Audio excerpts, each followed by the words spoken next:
The phone buzzed once. An unknown number. I almost didn't answer.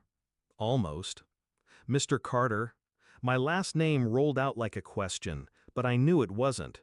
The voice was too certain. This is Agent Monroe. We need to speak with your wife. It's urgent. There was no tremble in my hand when I set the phone down. No flicker in my chest. Just a faint exhale, like a draft slipping through a cracked window. I looked over at her, in my house, on my couch. Her legs casually resting across his lap. Her laughter snapped through the air, sharp, careless, as she stroked the hair of the man I'd never met. The man she invited in before my side of the bed even cooled. No divorce papers needed, she had smiled, her voice light, cruel. Just leave. And I had. Quietly, effortlessly.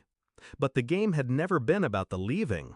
It was about who would call her the next morning, and what they would say. 17 years.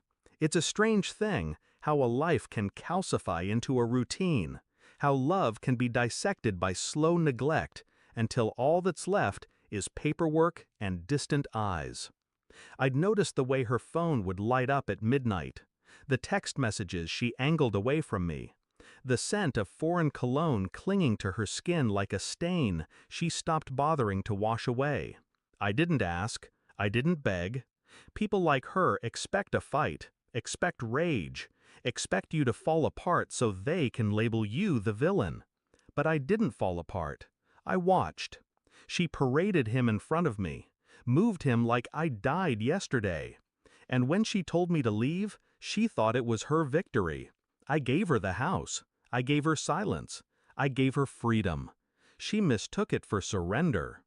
Funny thing though, you don't truly know someone until you watch what they do when they think you're gone. I didn't sleep the first night, not out of grief, out of precision. I remembered conversations. I retraced accounts. I accessed files I'd compartmentalized long ago. You see, she never cared to ask what I really did for a living. Consulting, I'd told her. Vague, convenient, forgettable. 17 years, and she never asked what I consulted on, or for whom. There's a certain beauty in being overlooked. I started with her phone, public records, property deeds under borrowed names.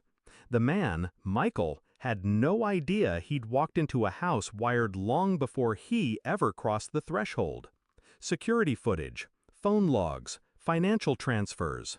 I watched them, eating at my table, sleeping in my bed, planning trips with money she didn't realize I could trace in under 30 seconds. The FBI had been circling him for months. Fraud, wire transfers, a network I once helped dismantle for other clients in other cities. The moment his name crossed my screen, I didn't feel betrayal. I felt symmetry. All I had to do was align the pieces. The knock on her door was soft, deliberate. She opened it in her robe, expecting me, but I wasn't the one standing there.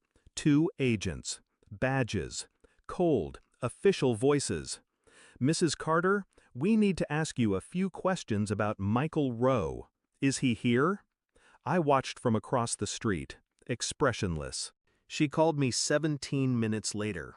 I let it ring, 4 times. When I answered, her voice was breathless, trembling at the edges. Why? Why are they asking about him? They said you. I didn't respond. Not yet. They said you've been helping them? Investigating? Silence from me. Long enough to hollow her out. You knew, she whispered, realization curdling in her throat.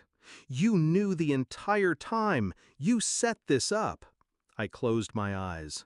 Let the weight of it settle. Then finally I said, I never needed divorce papers. The line went dead. The next morning, I left a package on the porch. No knock, no note. Inside, copies of the financial records, photos of her and Michael, a simple sheet with 3 words typed in the center. I watched everything. Her voicemails piled up. The first, indignant. The second, pleading. The third, a strangled mix of apology and desperation.